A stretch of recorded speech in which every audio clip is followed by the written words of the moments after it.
संगीत जगतातून एक अतिशय वाईट बातमी समोर आली आहे। 6 दशकाहून अधिक काळ आपल्या आवाजाने करोडो रसिकांच्या मनावर राज्य करणाऱ्या ज्येष्ठ गायिका एस जानकी यांचे निधन झाले आहे। वयाच्या 88व्या वर्षी त्यांनी एका खासगी रुग्णालयात अखेरचा श्वास घेतला। शुक्रवारी रात्री त्यांना श्वास घेण्यात त्रास होऊ लागल्याने रुग्णालयात दाखल करण्यात आले होते, जिथे उपचारादरम्यान त्यांची प्राणज्योत मालवली। त्यांच्या निधनामुळे संपूर्ण संगीत विश्वावर शोककळा पसरली आहे। रजनीकांत, थलपती विजय, कमल हसन आणि चिरंजीवी यांसारख्या दिग्गज कलाकारांनी त्यांच्या निधनाबद्दल शोक व्यक्त केला आहे।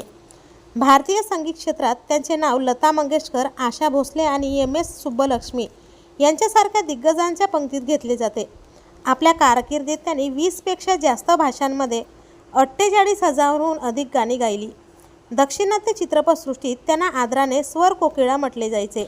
एस जानकी यांनी हिंदी, तमिळ, कन्नड, मल्याळम, संस्कृत, कोकणी, पंजाबी, बंगाली, तुळू तसेच जापानी, जर्मन आणि इंग्रजी अशा अनेक परदेश भाषेतही गाणी म्हटली आहे।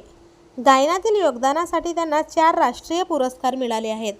याशिवाय त्यांना अनेक मोठमोठ्या पुरस्काराने देखील सन्मानित करण्यात आले। 2013मध्ये एस जानकी यांना केंद्र सरकारने पद्मभूषण जाहीर केला होता, मात्र ते स्वीकारण्यास त्यांनी नकार दिला होता, कारण त्यांच्या मते हा पुरस्कार त्यांनी संगीत क्षेत्रात जे योगदान दिले त्या तुलनेत खूप उशिरा दिला जात आहे।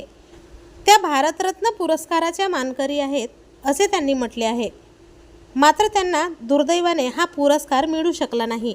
तर आपल्या वायन मराठी न्यूजतर्फे या दिग्गज गायिकेला भावपूर्ण श्रद्धांजली। मनोरंजन विश्वातील असेच नवनवीन अपडेट्ससाठी चॅनलला आता सबस्क्राईब करा।